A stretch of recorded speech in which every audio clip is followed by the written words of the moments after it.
नमस्कार। आप सबको बधाई हो। गुजराती सेठ की सबसे छोटे बेटे की शादी की बधाई आप स्वीकार करें। अनंत भैया की शादी राधिका बेटी से हो रही है और खर्चा आपका हो रहा है। गुजराती सेठ तो गाड़ी में बैठकर चक्के पे चक्का, चक्के पे गाड़ी, गाड़ी पे निकली अपनी सवारी कर रहे हैं जबरदस्त तरीके से। चक्के में चक्का, चक्के पे गाड़ी, गाड़ी में निकली अपनी सवारी। प्री वेडिंग जो खेल कार्यक्रम है वही बड़ी मुश्किल से खत्म हो पा रहे हैं। सबसे पहले जामनगर में इंटरनेशनल एयरपोर्ट बनाकर मोदी सरकार ने उनकी बड़ी मदद की गुजराती सेठ की। वहाँ करीब 1250 करोड़ का खर्चा ऐसा बता रहे हैं कि हुआ है, जिसमें देश की सबसे लोकप्रिय गायिका रिहाना, अपने देश की, क्योंकि अपने देश में उसने किसानों को समर्थन दिया था, इसलिए अपने देश की सबसे लोकप्रिय गायिका है रिहाना, उसको बुलाया गया था, जिसने 60-70 करोड़ रुपए में वहाँ ठुमके लगाए।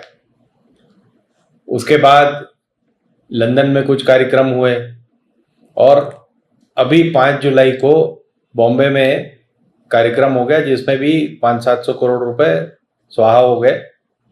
कैसे? जस्टिन बीबर को बुलाए थे कनाडा से, तो कनाडा से आए हुए जस्टिन बीबर ने 60-70-80 करोड़ रुपए उन्होंने ले लिए। एग्जैक्ट फिगर किसी को नहीं पता है, बट ऐसा अंदाजन बोल रहे हैं कि 83 करोड़ लिए, कोई कह रहा है 87 करोड़ लिए, तो इतने तो ले ही लिए।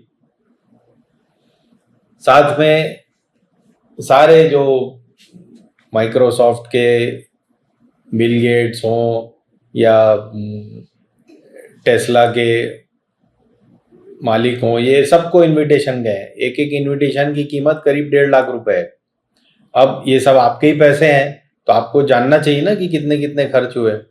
तो 1.5 2 लाख के ये इनविटेशन कार्ड भेजे गए, जो मतलब मंदिर के शेप में है।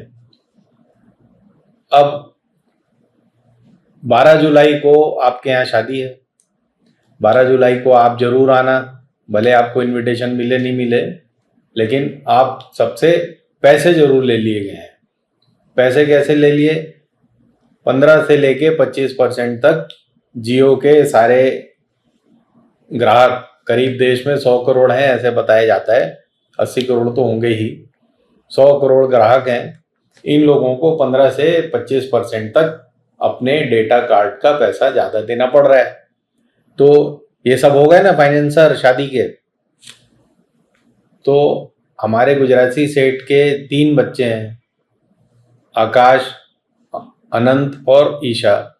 इन तीनों की शादी में करीब 5,000 करोड़ रुपया आपने लगाया है। अब इसके बाद पता नहीं कि हनीमून कहाँ जाएंगे, मतलब हो सकता है स्पेस वगैरह का कोई प्रोग्राम हो, लेकिन अभी तक ऐसा अंदाज है कि 5-1 हजार करोड़ रुपए तीनों की शादी में खर्चा हो चुका है।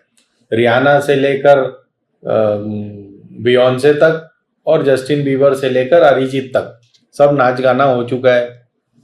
सारे जितने बड़े इंडस्ट्रियलिस्ट हैं देश के, जितने बड़े स्पोर्ट्स पर्सन हैं, क्रिकेटर हैं और भाला फेंक वाले हैं, और वो सारे वहाँ जा चुके हैं। प्राइम मिनिस्टर से लेकर कई चीफ मिनिस्टर तक सब वहाँ हाजिरी दे चुके हैं। तो गुजराती सेठ कोई मामूली आदमी नहीं है। पुराने ज़माने में राजा महाराजाओं के यहाँ शादियाँ होती थी तो दिल्ली विल्ली तक ही निपट जाती थी, या कोई अजमेर का है या कोई कर्नाटक का है तो अपने शहर में ही धूमधाम करके निपटा लेता था। लेकिन अब क्योंकि गुजराती सेठ हैं तो ये वर्ल्ड ओवर इनका बिजनेस है। ये पुराने राजा महाराजाओं से कई गुना बड़े हैं, एशिया के सबसे रिचेस्ट आदमी हैं। उस समय एक समय होगा मुगल बादशाह दुनिया के सबसे रईस होंगे, बट अभी हमारे गुजराती सेठ एशिया के सबसे रईस हैं, दुनिया में 3-4-5 नंबर पे आते हैं। उनके पीछे पीछे और एक गुजराती सेठ है। लेकिन अभी बात हमारी जियो की चल रही है। तो जियो ने 4G 5G में पदार्पण कैसे किया? उसके पास तो कोई लाइसेंस नहीं था 2010 में। उसने, गुजराती बड़े सेठ ने छोटे सेठ से रिलायंस कम्युनिकेशन का लाइसेंस ले लिया, जिसको कि सरकार ने स्वीकार कर लिया, मनमोहन सिंह जी की सरकार ने। उसके बाद आपको याद होगा कि वो पहले जो थे वो 2G 3G लाइसेंस थे, अब ये 5G में कैसे कन्वर्ट हो गए, 4G में कैसे कन्वर्ट हुए पहले, ये सब कलाकारी ऊपर के लेवल पे हो जाती है, जिसकी जानकारी बहुत ज़्यादा आपको और हमें रखने की ज़रूरत नहीं है।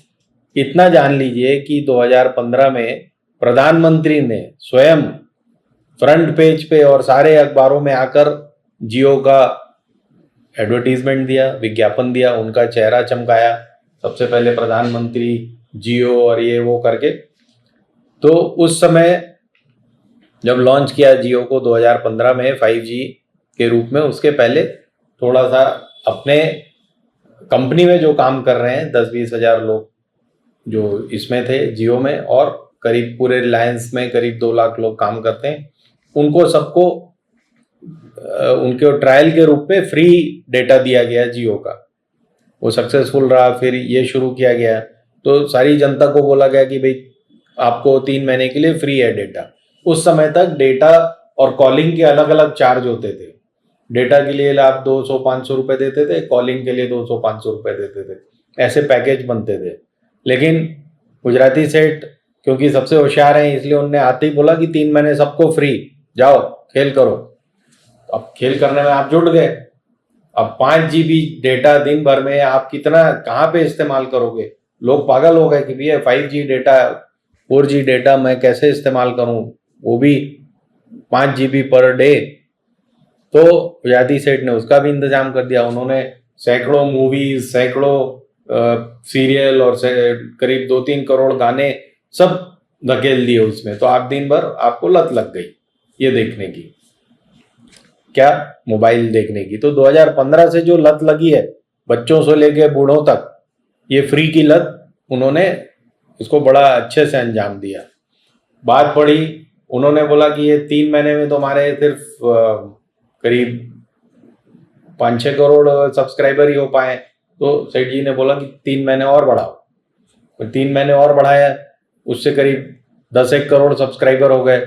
उनने बोला और बढ़ाओ 6 महीने। ऐसा करके एक साल में जियो के करीब 30-40 करोड़ सब्सक्राइबर हो गए, जो कि अभी वोडाफोन के 22 करोड़ हैं और एयरटेल के 39 करोड़ हैं। और जैसे ही ये सब हुआ, उसके बाद उन्होंने ये साल भर बाद 309 रुपये कर दिया डेटा का चार्ज, और बाकी कंपनीज को भी नीचे लाना पड़ा। अब हर चीज़ में गुजराती सेठ का दिमाग तो चलता है, लेकिन साथ साथ लोग भी, आप लोग जैसे कुछ वहाँ पे काम कर रहे थे, तो उन्होंने भी अपना दिमाग चलाया। किसी ने जोमेटो खोल लिया, किसी ने ओला सर्विस चालू कर दी। ऐसे बहुत सारे ई कॉमर्स के जो प्लेटफॉर्म तैयार हुए, ये फ्री डेटा की वजह से भी तैयार हुए। और उसके बाद जब सस्ता डेटा है इंडिया में, तो उसकी वजह से बहुत से प्लेटफॉर्म, ई कॉमर्स के प्लेटफॉर्म हैं, वो इस वजह से चल रहे हैं।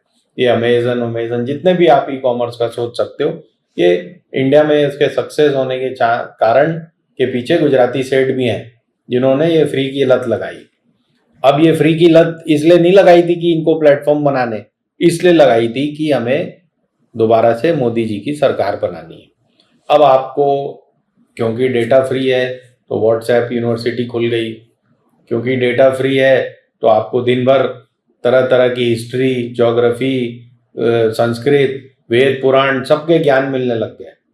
तो अब आजकल आप बहुत ज्ञानी हो गए, किसी भी विषय पर आप भक्तगण से मुकाबला नहीं कर सकते, ज़्यादा करने की कोशिश भी मत करिए। उनके पास इतना सामान आ रहा है इस फ्री डेटा के माध्यम से या सस्ते डेटा के माध्यम से आ चुका है कि अब आप उनका मुकाबला नहीं कर सकते।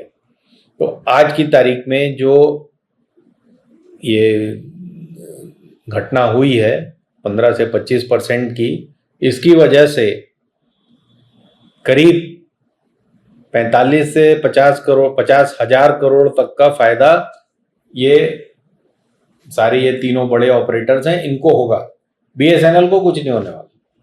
BSNL को तो बंद करने की तरकीबें रोज बनाई जाती हैं और रोज लगाई जाती हैं।